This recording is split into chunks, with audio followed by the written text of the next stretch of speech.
भक्तगणों, जैसा कि हम आप लोगों को संपूर्ण शिव पुराण कथा से श्री रुद्र संहिता प्रथम खंड का चौथा अध्याय नारद जी का भगवान विष्णु को शाप देना कथा को हम अपनी सरल से सरल भाषा में बताने का प्रयास कर रहे हैं। आप सब हमारी वीडियो को लाइक करें, शेयर तथा चैनल को सब्सक्राइब करें और हम छोटे से कथावाचक का मनोबल बढ़ाएं। अगर कहीं कोई गलती होती है तो कमेंट में जरूर लिखें। हर हर महादेव, राधे राधे। चौथा अध्याय नारद जी का भगवान विष्णु को शाप देना। ऋषि बोले, हे सूत जी, रुद्रगणों के चले जाने पर नारद जी ने क्या किया और वे कहाँ गए, इसके बारे में हमें भी बताइए। सूत जी बोले, हे ऋषियों, माया से मोहित नारद जी उन दोनों शिव गणों को शाप देकर भी मोहवश कुछ जान ना सके। तत्पश्चात क्रोधित होते हुए वे तालाब के पास पहुँचे और कहा, जल में पुनः अपनी परछाई देखी तो उन्हें फिर वानर जैसी आकृति दिखाई दी। उसे देखकर नारद जी को और अधिक क्रोध चढ़ गया। वे सीधे विष्णु लोक की ओर चल दिए। वहां पहुंचकर भगवान विष्णु से वे बोले, हे हरि, तुम बड़े दुष्ट हो। अपने कपट से विश्व को मोहने वाले तुम दूसरों को सुखी होता नहीं देख सकते। तभी तो तुम सागर मंथन के समय मोहिनी का रूप धारण कर दैत्यों से अमृत का कलश छीन लिया था और उन्हें अमृत की जगह मदिरा पिलाकर पागल बना दिया था। यदि उस समय भगवान शंकर दया करके विष को ना पीते तो तुम्हारा सारा कपट प्रकट हो जाता। तुम्हें कृपट पूर्वक चालें अधिक प्रिय हैं। भगवान महादेव जी ने ब्राह्मणों को सर्व प्रिय बताया है। आज तुम्हें मैं ऐसी सीख दूंगा जिससे तुम फिर कभी भी ऐसा कार्य नहीं कर सकोगे। अब तक तुम्हारा किसी शक्तिशाली मनुष्य से पाला नहीं पड़ा है, इसलिए तुम निडर बने हो, परंतु अब तुम्हारी करनी का पूर्ण फल मिलेगा। यह मोहित नारद जी क्रोध से घिन्न थे। वे भगवान विष्णु को शाप देते हुए बोले, विष्णु, तुमने स्त्री के लिए मुझे व्याकुल किया है।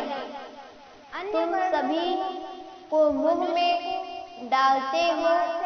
तुमने राजा का रूप धारण करके मुझे छला था, इसलिए मैं तुम्हें शाप देता हूँ कि तुम्हारे जिस रूप में कपट पूर्वक मुझे छला है, तुम्हें वही रूप मिले। तुम राज होगे और इस तरह स्त्री का वियोग भोगोगे जिस तरह मैं भोग रहा हूँ। तुमने जिन वानरों के समान मेरी आकृति बना दी है वही वानर तुम्हारी सहायता करेंगे। तुम दूसरों को स्त्री वियोग का दुख देते हो, इसलिए तुम्हें भी यही दुख भोगना पड़ेगा। तुम्हारी स्थिति आज्ञा से मोहित मनुष्य जैसे ही हो जाएगी। आज्ञा से मोहित नारद जी का शाप विष्णु भगवान ने स्वीकार कर लिया। तत्पश्चात उन्होंने महालीला करने वाली मोहिनी माया को समाप्त कर दिया। माया के जाते ही नारद जी का खोया हुआ ज्ञान लौट आया और उनकी बुद्धि पहले की तरह हो गई। उनकी सारी व्याकुलता चली गई तथा मन में आश्चर्य उत्पन्न हो गया।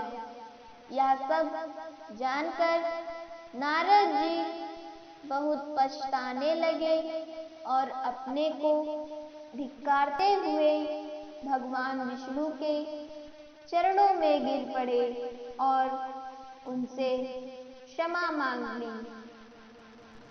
नारद जी कहने लगे कि मैंने अज्ञानवश होकर और माया के कारण आपको जो शाप दिया है वह झूठा हो जाए। भगवान मेरी बुद्धि खराब हो गई थी जो मैंने आपके लिए बुरे वचन अपनी ज़बान से निकाले। मैंने बहुत बड़ा पाप किया है। हे प्रभु, मुझ पर कृपा कर मुझे ऐसा कोई उपाय बताइए जिससे मेरा सारा पाप नष्ट हो जाए। कृपया मुझे प्रायश्चित का तरीका बताइए। तब श्री विष्णु ने उन्हें उठाकर मधुर वाणी में कहा, हे महर्षि, आप दुखी ना हो। आप मेरे श्रेष्ठ भक्त हैं, इसमें कोई संदेह नहीं है। नारद जी, आप चिंता मत कीजिए, आप परम धन्य हैं। आपने अहंकार के वशीभूत होकर भगवान शिव की आज्ञा का पालन नहीं किया था, इसलिए उन्होंने ही आपका गर्व नष्ट करने के लिए यह लीला रची थी। वे निर्गुण और निर्विकार हैं और सतरज और तम आदि गुणों से परे हैं। उन्होंने अपनी माया से ब्रह्मा, विष्णु और महेश तीनों रूपों को प्रकट किया है। निगुण अवस्था में उन्हीं का नाम शिव है। वे ही परमात्मा हैं। महेश्वर, परब्रह्मा, अविनाशी, अनंत और महादेव नामों से जाने जाते हैं। उन्हीं की आज्ञा से ब्रह्मा जी जगत के सृष्टा हुए हैं। मैं तीनों लोकों का पालन करता हूँ और शिव जी रुद्र रूप में सबका संहार करते हैं। वे शिव रूप सबके साक्षी हैं। वे माया से भिन्न और निगुण हैं। वे अपने भक्तों पर सदा दया करते हैं। मैं तुम्हें समस्त पापों का नाश करने वाला भोग एवं मोक्ष प्रदान करने वाला उपाय बताता हूँ। अपने सारे शंकों एवं चिंताओं को त्याग कर भगवान शंकर की यश और कीर्ति का गुणगान करो और सदा अन्य भाव से शिव जी के संतान स्तोत्र का पाठ करो, उनकी उपासना करो तथा प्रतिदिन उनकी पूजा अर्चना करो। जो मनुष्य शरीर, मन और वाणी द्वारा भगवान शिव की उपासना करते हैं, उन्हें पंडित या ज्ञानी कहा जाता है। जो मनुष्य शिव जी की भक्ति करते हैं, उन्हें संसार रूपी भव सागर से तत्काल मुक्ति मिल जाती है। जो लोग पाप रूपी दावानल से पीड़ित हैं, उन्हें शिव नाम रूपी अमृत का पालन करना चाहिए। वेदों का पूर्ण ज्ञान प्राप्त करने के पश्चात ही ज्ञानी मनुष्य ने शिव जी की पूजा को जन्म मरण रूपी बंधनों से मुक्त होने का सर्वश्रेष्ठ साधन बताया है।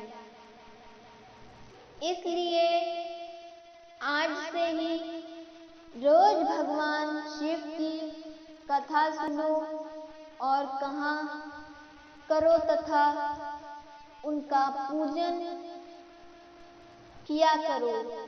अपने हृदय में भगवान शिव के चरणों की स्थापना करो तथा उनके तीर्थों में निवास करते हुए उनकी स्तुति कर उनका गुणगान करो। इसके बाद नारद जी, तुम मेरी आज्ञा से अपने मनोरथ की सिद्धि के लिए ब्रह्मलोक जाना।